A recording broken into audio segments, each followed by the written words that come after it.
ধন্যবাদ সম্মানিত দর্শকবৃন্দ, আপনারা সব কেমন আছেন? আশা করি সকলেই ভালো আছেন। আমিও আপনাদের দোয়া আশীর্বাদ ভালোবাসায় খুব ভালো আছি।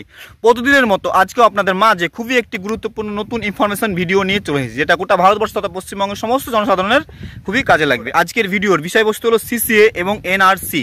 তো বন্ধুরা, সিসিএ কি এবং এনআরসি কি, সিসিএ এবং এনআরসির মধ্যে মিল কি বা এদের পার্থক্য কি, কাদেরকে করতে হবে এবং কাদেরকে করতে হবে না, সিসিএ করলে কি এনআরসির মধ্যে পড়ে যাবে না এনআরসির জন্য আলাদা ফর্ম ফিল আপ করতে হবে, এবং এই যে সিসিএর জন্য ফর্ম ফিল আপ আপনি কোথায় গিয়ে করবেন, তার সঙ্গে আপনি কি কি ডকুমেন্টস দিবেন, কত টাকা আপনার চার্জ লাগবে এবং কটা ফর্ম ফিল আপ করতে হবে, অফলাইন না অনলাইনে আপনাকে ফর্ম ফিল আপ করতে হবে, এবং তারপরে কি আপনি নাগরিকত্ব পাবেন না পাবেন না, সমস্ত বিষয় আমি আমার এই ভিডিওটির মধ্যে দিয়ে আপনাদেরকে স্টেপ বাই স্টেপ দেখাবো যে সিসিএ এবং এনআরসির মধ্যে মিল কি এবং সিসিএ কি এবং এনআরসি কি।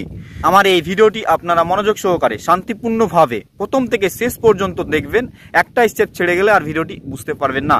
তো বন্ধু, আপনি আমার এই ভিডিওটি কোন জেলা থেকে দেখছেন এবং কোন ধরনের ভিডিও প্রয়োজন অবশ্যই কমেন্ট করে আমাকে জানাবেন, আমি সেই ধরনের ভিডিও দেওয়ার চেষ্টা করব।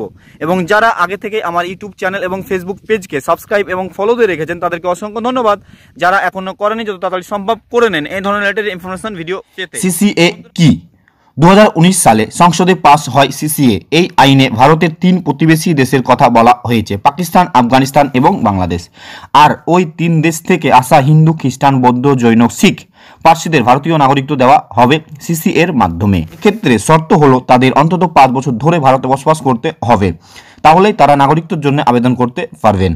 যারা ভারতীয় নাগরিক তাদের জন্য সিসিএ নয়, নির্দিষ্ট শর্ত পূরণ করলে প্রতিবেশী 3 দেশ থেকে আসা সংখ্যালঘু বিদেশি নাগরিকদের ভারতীয় নাগরিকত্ব দেওয়ার জন্যই এই আইন। এনআরসি কি? জাতীয় নাগরিক পঞ্জি বা এনআরসি হলো ভারতের কোনো রাজ্যে বসবাসকৃত নাগরিকদের খতিয়ান। জাতীয় নাগরিক পঞ্জিতে প্রকৃত ভারতীয়দের নাম নিবন্ধন করা হয় এবং জাতীয় পরিচয়পত্র দেওয়া হয়। অসম ছাড়া ভারতের আর কোন রাজ্যে এখন পর্যন্ত এনআরসি কার্যকর হয়নি। সিসিএ এবং এনআরসি এর পার্থক্য কি? সিসিএ ও এনআরসি এর মধ্যে আসলে কোনো যোগ নেই।